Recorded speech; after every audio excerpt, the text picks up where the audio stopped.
สบายดีพี่น้องปองป่ายเบิดสุผู้สุคนคือเก่าเนาะมื้อนี้แม่นมาหาวิวหรือว่าจุด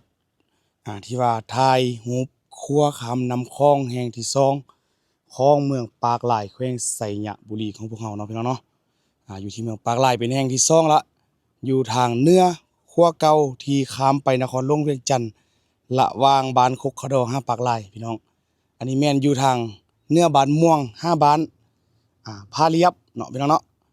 ตัวนี้จะเป็นพาเรียบพาลำไปล่ะพี่น้องเอ้ยบอนที่เพิ่นจะสร้างเขื่อนละแม่นอยู่ตัวนี้เลยพี่น้องวิวนี่ก็งามพี่น้องพี่น้องพี่น้องมาเบิ่งมาชมวิวหลังจากปีใหม่พี่น้องเอ้ยอันนี้แม่นจะเป็นฝากบ้านกลางหรือว่าบ้านทานาเนาะส่วนไปทางเบื้องนั้นแล้วจะเป็นฝากไปทางท่าเรียบเนาะส่วนบ้านท่าเรียบล่ะจะแม่นอยู่เหนือพูนพี่น้องพูนไปเหนือพูนแหละเนาะพี่น้องเนาะพางามวิวก็ได้พี่น้องเอ้ยงามแห้งพี่น้องเอ้ยวิวได้ภาพบรรยากาศได้เบิ่งแล้วก็สวัสดิ์เสวยสบายหูสบายตาการพัฒนาบ้านเมืองของพวกเฮาพี่น้องเอาคลิปนี้ก็อาจจะบ่เว้าหยังไรพาพี่พาน้องมาเบิ่งแบบสั้นๆเด้อพี่น้องเด้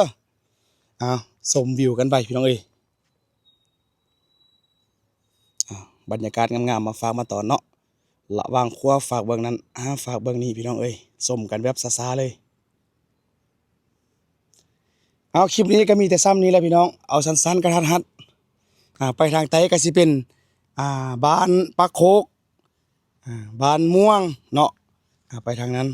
ที่ว่าใต้สุดที่ว่าเลี้ยวหินเป็นภาคใกล้ๆตัวนี้ละแม่นอยู่ด้านถึงของครัวเด้อพี่น้องเด้อที่บ่อซ่อนทายนี่เป็นด้านเนื้อของครัวข้ามน้ำคลองเนาะวิวได้งามแฮงพี่น้องเอ้ยเอาล่ะกันไปเฮียงเฮานี้ขอบใจพี่น้อง